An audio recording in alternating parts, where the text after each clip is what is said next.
I Hey. think you're my new favorite person, Stephen. Hi. Oh, Thank you so much.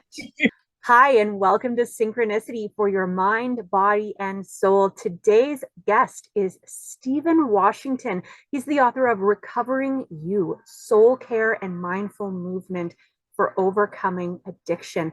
As a former professional dancer who performed on Broadway in Disney's The Lion King, his love of movement inspired him to become the highly acclaimed Qigong and Pilates teacher that he is today. Stephen lives a joyful life of recovery and is passionate about helping others as they navigate towards health and happiness. He offers Qigong, Pilates, dance, meditation, laughter, and more through his website and social media. You can find him all over at Stephen Washington Experience. Welcome to the show, Stephen. Thank you, Marie. It's so nice to be here. It's lovely to meet you. I love your energy. Thank you. I love your energy. And I have to say, I work in mental health and addictions in addition to doing the show, but I don't, my clients don't know that I do this show.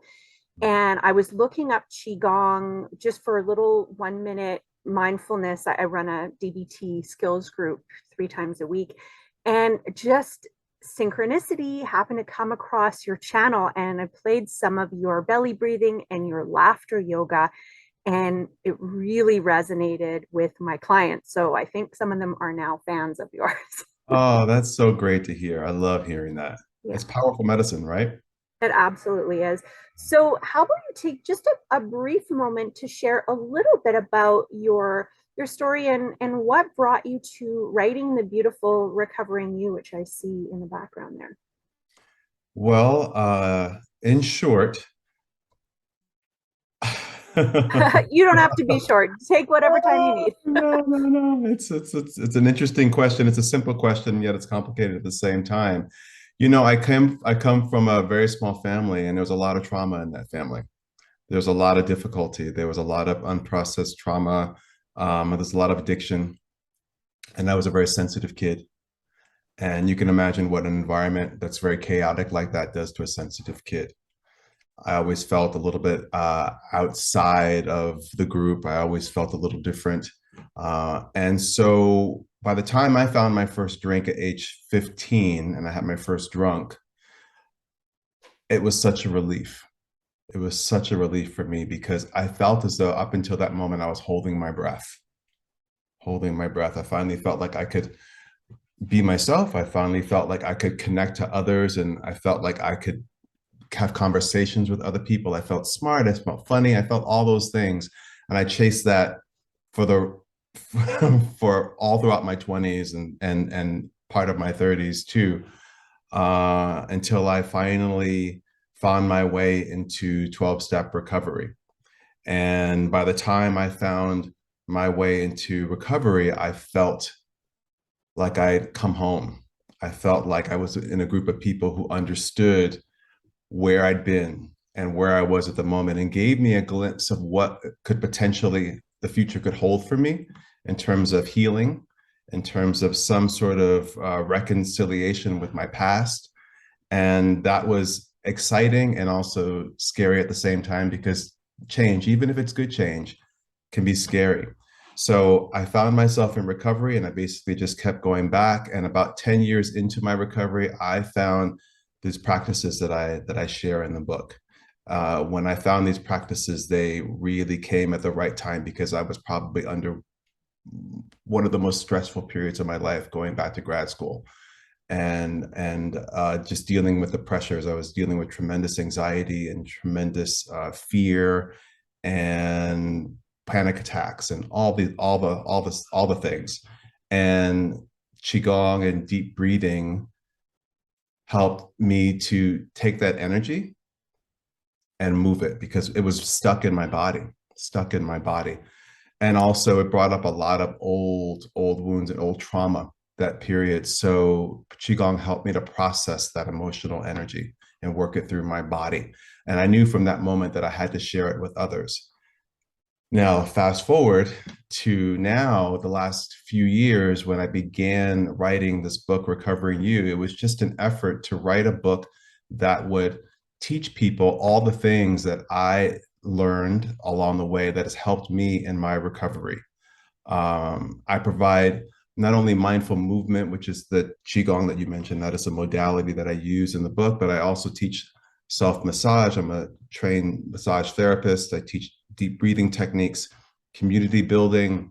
I take people through um, self-inquiry exercises, as well as many other hands-on tools that they could use in the moment to help them deal with isolation and fear and shame, and help people to live a more conscious and joyous life through these practices. Thank you, Stephen. Yeah, as I was reading your book, working in mental health and addiction, there's a lot of different modalities that we use. And working in a hospital system, I have to kind of try and stick to evidence-based things. And I'm noticing throughout your book, you talk about community building, the recovery toolbox, a trigger plan. That to me sounds a lot. I don't know if you've heard of it, but the Wellness Recovery Action Plan, developed by Mary Ellen Copeland. So it sounds like a lot of what you've brought together, even though it's from partly a spiritual standpoint, there is a lot of evidence behind the wonderful work that you're sharing with people. And there were so many things that you said. I really, when you were sharing your story about the first time you experienced that feeling of drunkenness, and that sense of relief. And oh, I feel like I'm going to tear up here. And in your video about this book I was watching, and you mentioned that Qigong gives you space. And I almost feel like that relief from the substance is sort of the shortcut way to get that space, I think. So I'm wondering if you have any thoughts you want to share about that. Yeah, I feel, thank you for sharing. And I'm so glad that you've been moved by this part of my story, and the interviews and videos that you've watched me sharing my story. Qigong gives me space in my body. It also gives me space in my heart and in my mind. And when I say that, it allows me to zoom out a bit. And I feel as though when we're triggered, and going through a trauma response, or when we're in active addiction, we are in it. We are in it, and it's very hard to zoom out and get a wider perspective of what's happening. And the thing about Qigong and that medicine, that it just allows me to expand beyond that moment that I'm in, to just get a wider perspective, for me to also to tune into what my inner wisdom is telling me about that moment. I call my higher power is able to speak to me much more clearly when I'm in those moments than when I'm in the stuff. And that is something that has proven to be such a monumental, powerful tool for me. And it was that way when I started the practice many years ago, and it continues to be effective in that way for me now. And it's the kind of thing that, as I invite the reader of this book to step into this world that I've created, this safe space for them, and they start to experiment with these tools, I try to transmit that. I try to transmit the power of this medicine. And it's one of those things that you don't even have to know a lot about. All you have to do is just be willing and to step into it and allow it to work through you, because it brings up stuff, it moves energy. And I love how you talked about feeling emotional as you recalled it, because I think that's what it also does, because you witness how me describe how it's affected me, and that immediately taps into you and your own experience and how you resonate with that. And I think that energy inspires each of us to step beyond where we currently are, into something bigger, into something wider, into something a bit more healing and grounded. Excuse me. Thank you, Stephen. I noticed just in speaking with you, and I'm sure you hear this all the time, of just your presence is very calming and soothing and spacious, right? And I'd almost like to see what you were like prior to the recovery and how your energy has changed. Have you received any feedback or any memory of what you can share between how you present in the world now versus back then? Well, it's interesting that you say that because I've always been a person who is more shy, quiet, and reserved. And when I drank and when I used drugs, it helped me to be more, I would say what I described to you as more yin. I think by my nature, I'm a bit more of a yin person in my energy. But when I drank, when I used, it helped me be more yang and helped me to be out in the world more in a way that I just felt like I wasn't capable of on my own. And if you were to, that's such a great question you just asked me. um,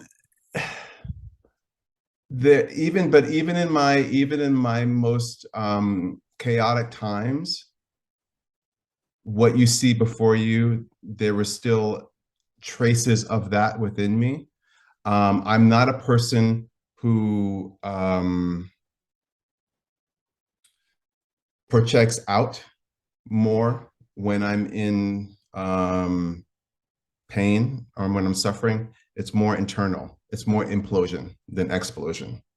Does that make sense? Absolutely. Yeah.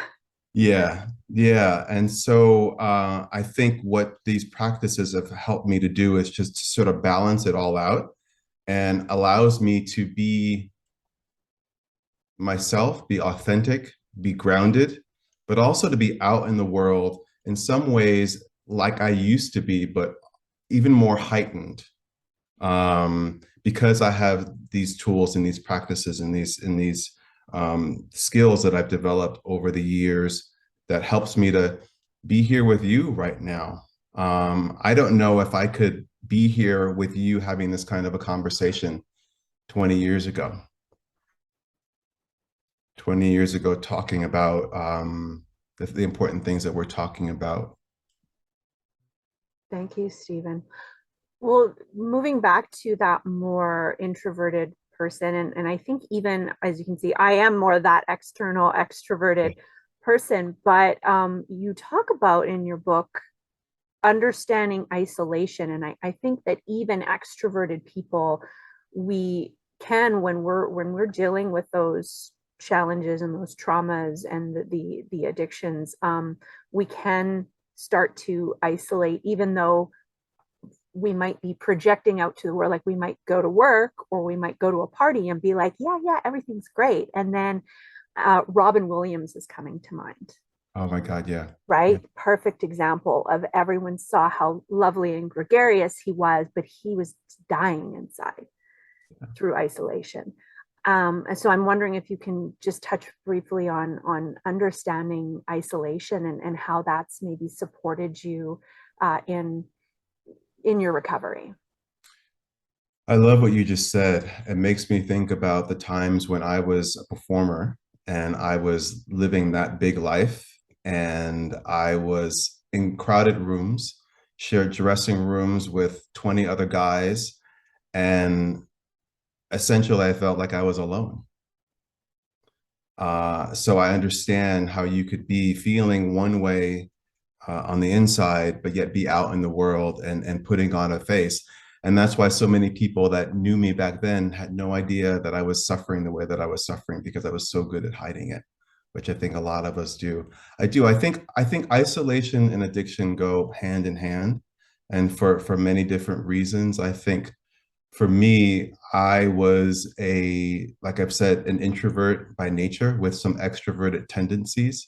So I relish in my time alone, but time alone and can go from solitude to isolation. And we deprive ourselves of connection. And connection is so important in life for our own mental health, but especially if you're someone who's dealing with addiction. Um, I isolated a lot because I didn't want anyone to know what I was going through. I didn't want anything to get in the way of my using. And I wanted to, I may have started out in the bar with people at some point in the night, but I couldn't wait to go home and to use and to be by myself and to use with reckless abandon. And I would isolate in order to do that. I would isolate also because I didn't want people to know exactly what was going on, especially the people who were closest to me. I think that's the thing. We had people like friends and loved ones who are near and dear to us. I think there's a tendency to isolate just so that they won't know, as if you can keep that away from them. I think a lot of people are much more intuitive than we give them credit for, and they're able to observe when something is amiss or something is awry. And so I feel like those two things go hand in hand. And recovery is the exact opposite of that. When you step into a life of recovery, that includes people and connection and the power of that. Like I said, when I walked into my first recovery meeting, I felt like I'd come home. I was nervous stepping into a new environment, but I understood that I was there because we all have a shared experience. And there's an incredible power in that, and that pulls us out of isolation into connection and into community support, which is important for healing, no matter what your life experience has been, whether it includes addiction or whether you're just a person trying to get through life each and every day. People need people. Thank you, Stephen. I'm curious what you'd say to go into a 12-step meeting. There has to be some point of, I want to make this change. I want to maybe stop using. And for some people, they're feeling like things aren't right. Maybe they are noticing the isolating, just things are not right for them, but they're not really at a place where they want to make the stop the using or stop the whatever it is the behavior is that's the addictive pattern. What would you say for those people who aren't quite in that place, but they're listening to this interview right now and kind of thinking, I don't know if this is a fit for me? Yeah, I think I speak a lot to the people who are in recovery, but I also speak to people who are getting ready to get ready, whatever that means for them. I've been in that place before. And walking to a 12-step recovery room and saying I'm an alcoholic is sometimes a bridge too far for people. And I totally get it. I totally get it. And thanks to this pandemic that we've all lived through, you don't have to walk into a room. You can do it all from home, and you can be on a Zoom, and you can attend a meeting and just listen and just notice if what's being said resonates with you at all. Just like anyone listening to this interview is checking in at some point and wondering, does this resonate with me? Does what he's talking about or what they're talking about somehow touches a part of me? And when I say touches a part of me, I don't mean the facts or the specifics about my story. I talk more about, can you identify with the feelings underneath it, because I think those are the connection points. And I feel as though I encourage people to move at a pace that's comfortable for them, but to pay attention to whether or not the things that they do habitually in their lives, whether or not those things are enhancing their lives or getting in the way of them living life as fully as they could possibly live. For me, it got to a point where my using was affecting the quality of my life. No doubt. Now, mind you, it affected the quality of my life, but I didn't end up in the hospital for overdosing. I didn't lose a job. I didn't go to jail or any of those big things that I think people equate as a bottom, and that is that turning point. I like to think that I stopped and I made a course correction before my elevator got to the bottom floor, and that we all have the we all have the potential to do the same thing, but we all have different lives and different stories and different experiences. So, so for anyone who is not sure where they are with all this, that's okay. Listen to this interview and reflect on it later and just check in and see where you are with it. Read my book. Read through the pages of my book. You don't even have to do the exercises, but just read through it and just see where you are with it. And then you'll know what the next right action for you to take is. Thank you so much, Stephen. And I'm want to ask because when the client that I introduced this to, there was one client in particular who really resonated with you and said that actually the laughter yoga was the most beneficial mindfulness exercise that they had ever taken part in. So I will link to that video somewhere around here so people can see your joyful energy. But the question from this client was, how often do you practice the laughter yoga? Mm. How often do I practice it? It depends. I don't practice it every day, but I do laugh. I do laugh every day. My husband says I have about 9 different laughs. And if you watch my video, you'll see quite a few of them. But what I make sure that I do is I tap into something that is light and humorous at some point in my day, whether it's a song that I think makes me laugh, or whether it's a podcast. There's a podcast I listen to called Smartless. These guys, they crack me up. I laugh every time I listen, and that's really healing for me. Um, and my cats make me laugh every day. So things like that, I tap into that energy of lightness and levity as much as I possibly can. But I don't often, like in my videos, set a timer and say, okay, I'm going to laugh for a minute. But sometimes I do that, but not always. But I always have some, I guess, energy of lightness, levity, humor that is like a thread in the tapestry of my life throughout each day. It's Beautifully. important. Yeah.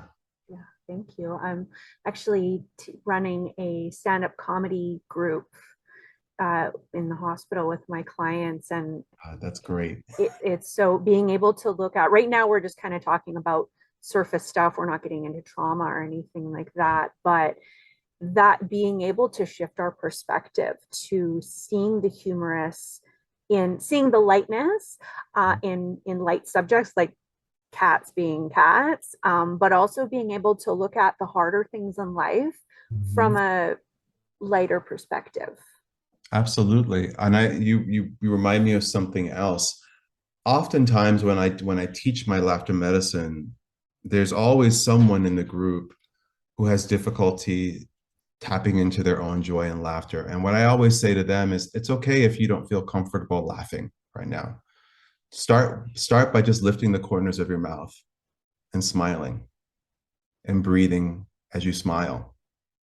And that is a way to begin to move some of that energy and move at a pace that's comfortable for you. I find it interesting when people have difficulty laughing. And I think it's a fertile ground for growth and insight. So I hope that if people find themselves having difficulty with it, that they'll just stop and get curious about, well, why is it that I have trouble laughing and feeling joy? I had a message just recently on a comment on one of the videos online where a woman said, I just watched the video, and every time we do laughter medicine in my membership community, SWE Studio, she says, I always sit out. I never do it. But hearing me talk about it in an interview recently, just light bulbs went off for her. And she asked herself, why am I stuck in this place of not being able to laugh? And so now she's going to begin the work of digging deeper and to free herself from that, which I think is incredible. That's so beautiful. Thank you, Stephen. And as you were talking about, it's okay if you can't laugh and just turn your mouth up a little bit. I felt that space opening up there, Yeah. that spaciousness. So thank you so much. And there's another this might be changing topics a little bit, but I That's okay. wrote I'm rolling with you. Whatever you do, wherever you go, I'm going with you. okay, I wrote little italics in it because I felt like, oh, this is something I have to ask Stephen. In your book, Recovering You, you mention seeing the good in difficult people. And I think this kind of is aligned with like seeing the humor, seeing the lightness. So can we talk a little bit about seeing the good in difficult people? Because people can be difficult. Yeah.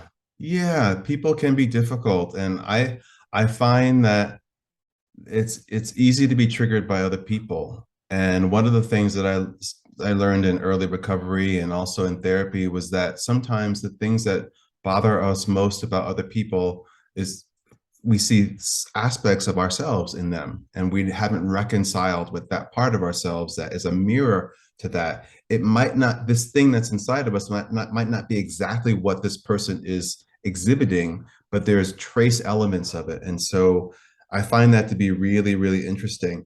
What I can say about finding the good in other people is it's a wonderful exercise in paying attention. Because if you're going to find the good in someone who tends to irritate you, it's going to make you focus even more and be even more present in the moment and in your life.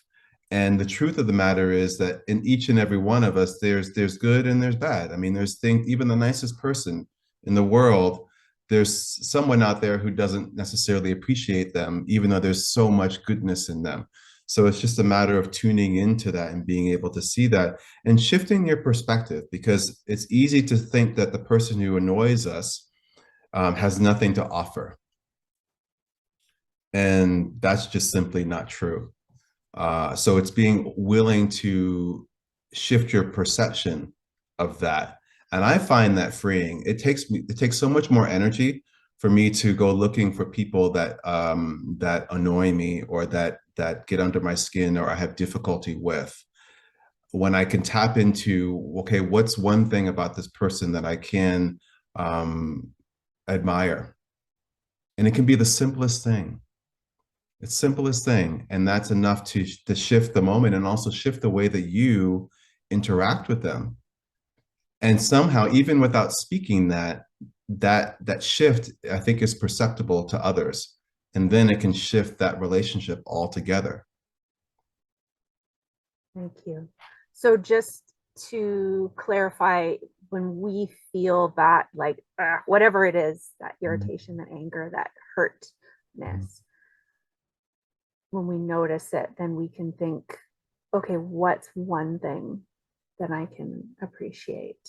What's one thing? Yeah, because I feel like that's going to help you get through that moment and get through that interaction with that person, uh, rather than focusing on what annoys you so much about them.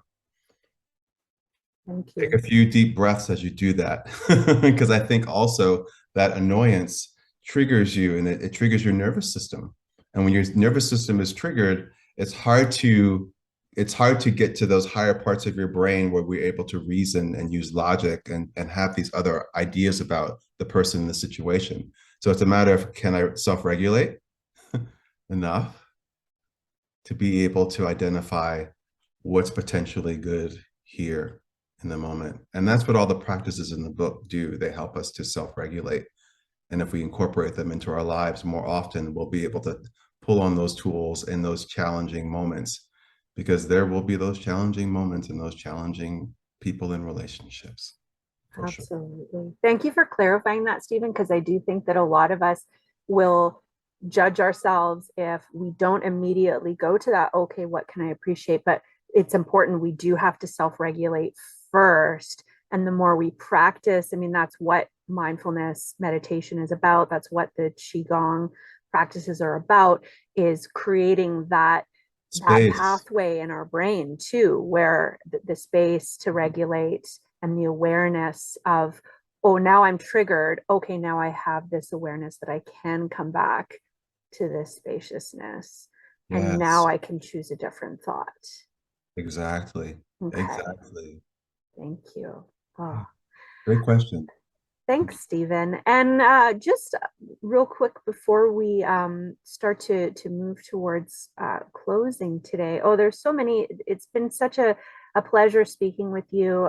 Everyone should check out. You have a YouTube channel, Mhm. and there's quite a few free exercises there as well. If people want to go to your website, stephenwashingtonexperience.com, they can sign up for your membership courses. Yeah, they can. So I have, if you go to my website, anyone who's listening and watching, if you go to the website, you will see everything that I offer, and it provides links to all of my social media platforms, and on YouTube and Facebook and all the others. I share short videos of movement practices that will help you to um, take better care of yourselves. And I have a vast library of free videos. And then I also have a membership community. Stephen Washington, SWE Studio is the name of it. And I wanted it to, when I created it a couple of years ago, I just had an anniversary for it recently. I wanted to create affordable, accessible wellness content for people to help people take care of their body, their mind, and their spirit. I talk about a lot of the elements of what I offer in the community. I share in the book, and I think of the SWE studio as a way to take the foundational work that we do in the book and carry it forward into your life so that you can build a strong self-care practice. Because essentially what I teach people to do is just take better care of themselves through movement and through mindfulness and meditation and breath. Thanks, Stephen. So another part of your book was move a muscle, change a thought. Can you share what that means? Yeah, I it's it's one of those things where if you distract yourself in a way, you're able to shift what you're thinking, what you're experiencing. It's just a matter of changing your focus. And the thing about movement is it's a window into presence. If we move our bodies, no matter what it is, I mean, I teach Qigong and I teach Pilates and all these other things, but if you move your body, if you go out for a walk, if you're feeling, if you feel like you're having a difficult moment, feeling some difficult emotions, going for a walk can be an incredibly healing practice. Just walking, breathing consciously as you walk, and just being really present in the moment.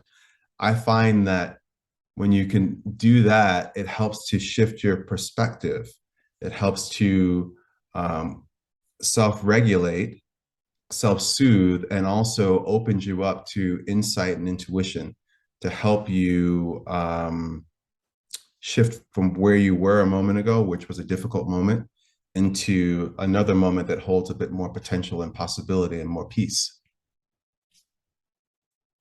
Rather than feeling a bad feeling or feeling a negative feeling and just sitting with it on the couch.